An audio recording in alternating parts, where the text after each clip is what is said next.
Hello everybody and welcome to this tutorial. Today I will open up a chapter on how to stay anonymous. So there are several ways, several methods that you can use. First off, you've probably heard about these things. They are proxies. So you are just routing your connection through several different points, although this can be very slow depending on the speed of the proxies elsewhere. And you also know nothing of the other side. You know nothing of the servers through which your packets are going. So that can be risky, but then again, if you're just scanning something, if you're nmapping a network, if you're using nmap to footprint a network, why do you care? It's not of importance.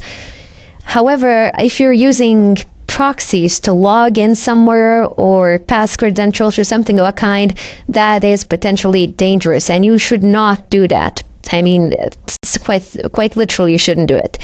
The other option is to use some sort of VPNs and to encrypt your networks, to encrypt your traffic between you and the VPN service provider. Now, these things can be very fast depending on which one you have. So you can just pay for a service out there. I think a yearly subscription is like $100 and something bucks. A monthly subscription is like $10, something like that. You get a dedicated VPN static IP address.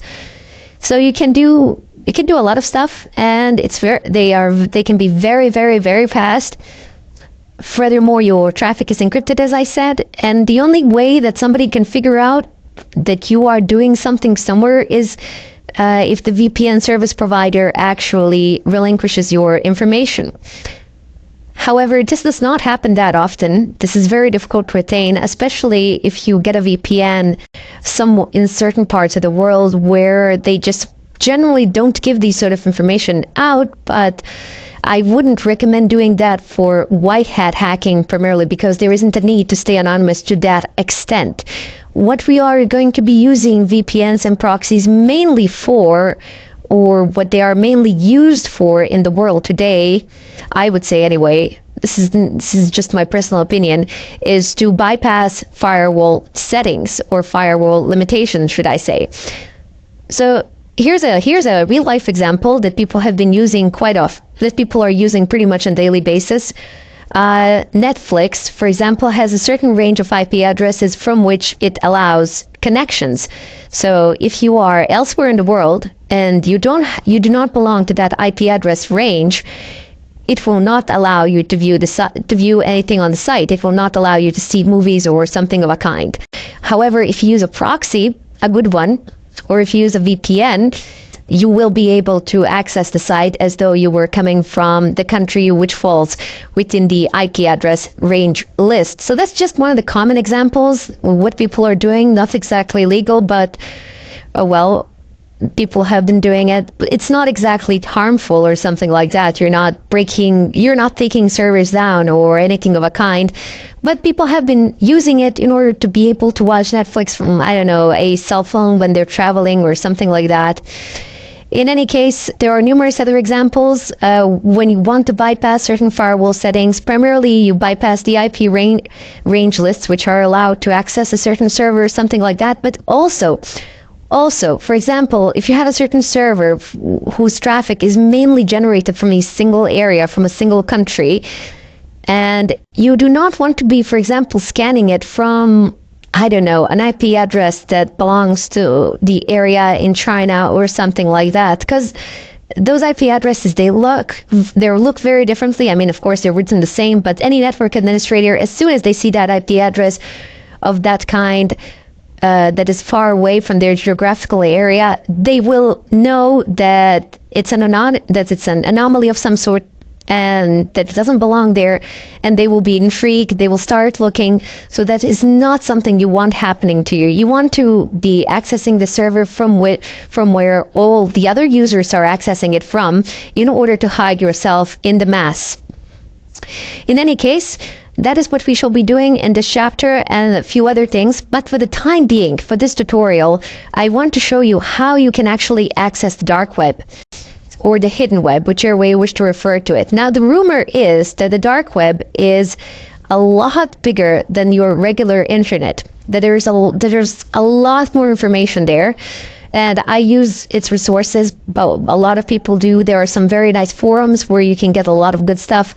So I would definitely recommend trying it out, and you will, at some point of time, you will need it. For that, you will need to install a Tor browser. And with a Tor browser, you will be able to access Darknet. Now, it is not installed by default on Kali. And this is one of those rare occasions and rare situations where we will actually need a different user other than root in order to be able to do anything with Tor, in order to be able to start it. So first off, I'm going to go ahead and create a new user. So just open up your virtual machine. You see mine is already opened up here. I'm just changing the size so that you can see it's a virtual machine. And I have my terminal up and running here. I can close it and reopen it. There you go. Just open up your regular terminal and type in the following. So first off, we need Tor. I will explain what Tor is in a moment, but you just type in apt-get space install Tor space -y and press enter. With this command that I am highlighting at the moment, Tor will install no problems on Kali as long as you have an active internet connection. It is not installing here because I already have it installed. The following fact, right? Yep, there we go. It says Tor is already the newest version. So it is already installed. It is the newest version. I have deliberately skipped all the verbose installation, the entire verbose installation mode, primarily because you're not going to see anything useful there at the moment, and it's going to waste quite a bit of time. So just type in this command. You will not be prompted for any questions because of the -y argument, and the installation will go through no problems. Let me just go ahead and clear the screen.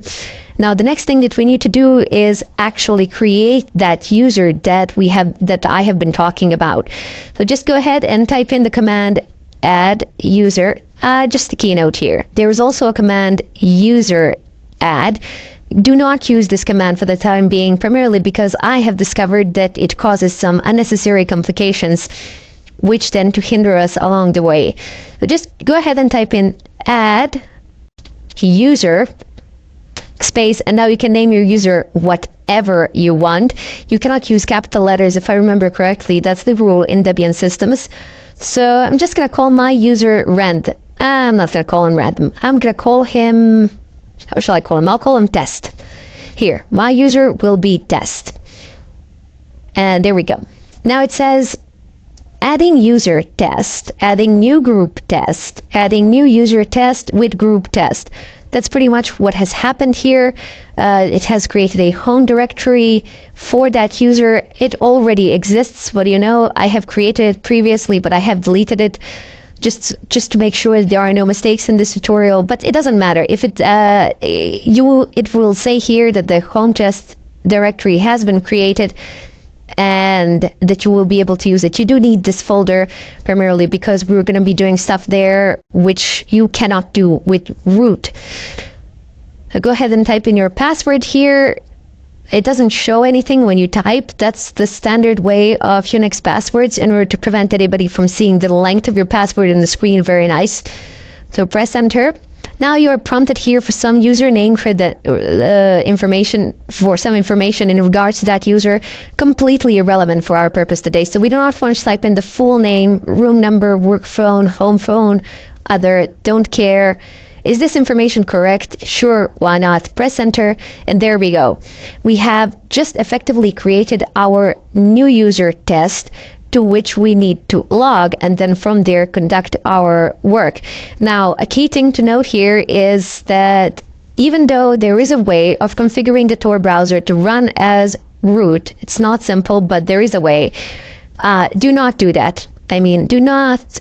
Primarily, it's not even a good idea to browse the internet as a root user. You can, if you pick any sort of viruses up, any sort of malicious code, it's going to run as root. So you don't want that on your system. You do not want to compromise it in such a way. And generally, on the machine that you are performing these attacks, like this virtual machine of Kali Linux, you don't really use it to browse the internet. For the sake of examples, I sometimes open the browser Firefox, basically Iceweasel, and do some stuff there just to show you the information. Or as you've seen now, I have downloaded from a very specific site. Actually, not now, but in a few moments you will. I will download from a very specific site a Tor browser. So just when you know exactly what you're doing and where you are getting it from, and when you have verification of the source, then you should use it as root, or you can use it as root. But otherwise, do not browse the internet as a root user. That's a bad idea. However, we will only use this user, well, maybe not only, but mainly for our Tor browser. Otherwise, we will be using the root user primarily, because you can't do pretty much anything in Kali without the root user. All the tools more or less require these sort of root permissions, as they do tend to access network-related things. Anyway, I will cut the tutorial here, and I'll see you in the second part of it.